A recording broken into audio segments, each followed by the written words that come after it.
pandemic has exposed a lot of problems in modern American society. One of these is the minimum wage. As it stands, the federal minimum wage is $7.25 an hour, which is also the Oklahoma minimum wage. And due to this, people all over the country and in Oklahoma are unable to feed their families, or working class people are unable to contribute to society or the economy in ways that previous working class generations were able to. We have not raised the minimum wage in over a decade, and inflation has greatly lowered the cost of labor. And employers have taken advantage of the stagnation of labor prices, and so that they can get the most out of people working, pretty much forced to work on poverty wages. And we need to raise the federal minimum wage from $7.25 to about $15, which is that's the minimum wage that was being proposed on the Senate floor, but the Senate denied it. The minimum wage was first instated by Franklin Delano Roosevelt in 1938 to do a number of things. Firstly, it was to make sure that employers could guarantee a baseline standard of living for their employees, and it was also to stabilize the economy after the Great Depression.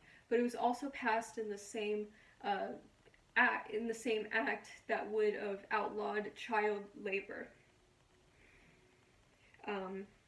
The first minimum wage was about 25 cents an hour.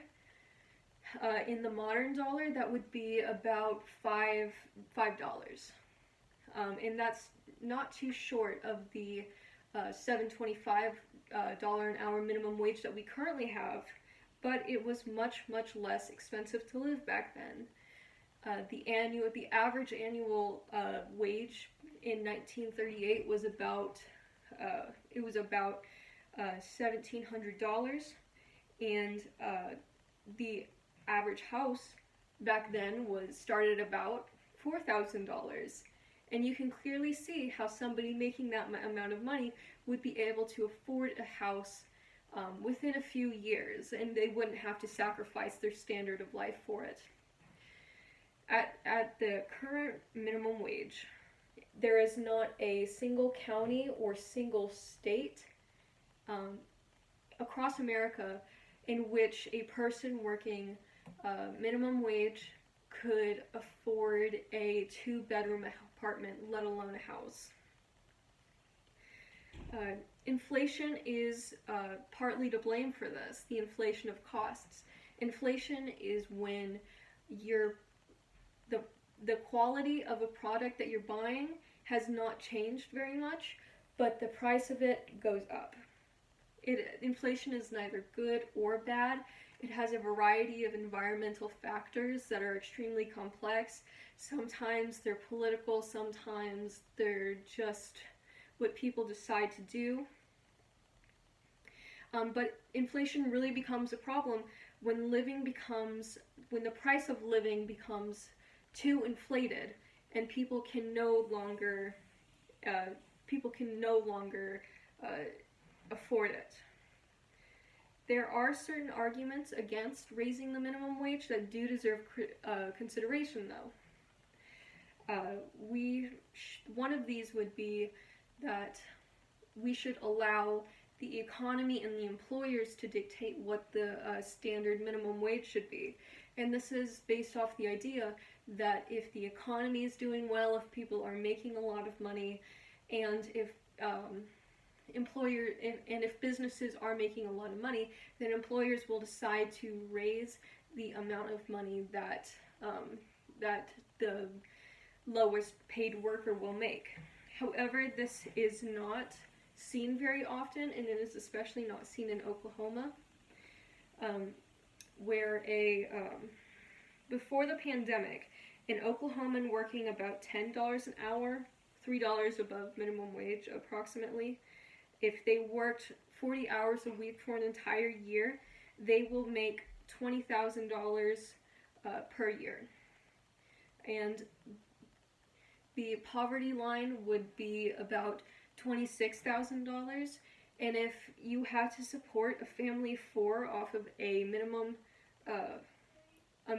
wage job, you would essentially be raising like a family in below the poverty line. Another argument against the minimum wage would be that if wages were to raise, then people would lose their jobs.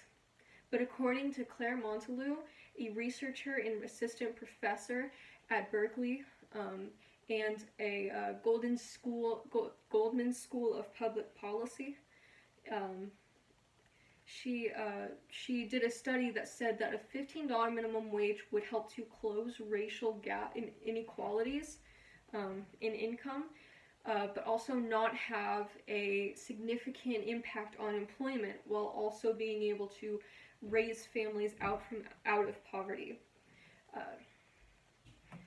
President Roosevelt said in 1938, he said that no business that depends on underpaying workers has any right to continue in this country. And it would also be to stimulate the economy without the working class's new disposable income. And with more money, less people would be dependent on government assistance. And I want to make it clear that raising the minimum wage would not totally solve problems associated with poverty, but raising the minimum wage really needs to be enacted alongside a large variety of human services enacted by, in conjunction with employers and the government. And we really need to accept that everyone deserves to live with dignity, even if they are working at the lowest wage. And we need to accept that not everyone wants to or has the means to get a degree or go to trade school, and they don't need to do those things in order to not live in poverty. Because there are essential workers who have really carried America through the pandemic, and we need to compensate them as such. I think that people who work minimum wage jobs, they deserve to have a baseline of respect.